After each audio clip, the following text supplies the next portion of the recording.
This is episode 2 of my series of all of the truths that keep victims disempowered. This one is going to be about codependency. We are told that calling victims codependent is not only inaccurate, but it's harmful because it minimizes the abuse and it blames the victim. And I understand why that perspective exists, because the research shows that a lot of victims don't actually have a history of trauma, or they have low ACE scores, or they don't have a history of toxic relationships. But from a higher perspective, I see something totally different. Because if codependency only existed as the result of trauma, then people who don't have trauma couldn't be codependent, yet they still are. That was me. I didn't have a big T trauma in my childhood, but I was codependent. Why?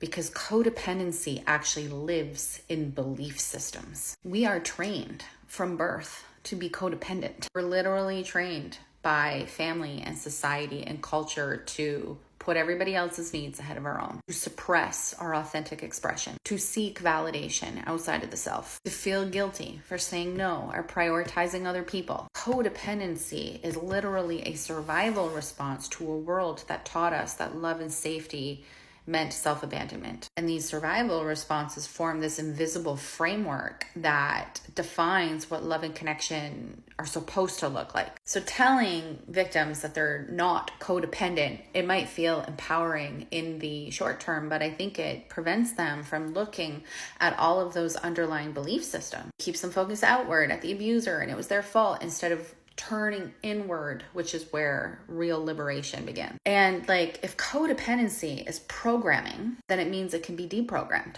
If it is learned, it means it can be unlearned. Power isn't in denying the label, it's in understanding what it actually points to, which is all the places where we give our energy, our emotions, our self-worth away without even realizing it. And that happens in our belief systems. I don't perceive identifying as codependent as a moral failing. It's simply the result of the system that we live in. And the beautiful thing is that once you see it, you can start changing it.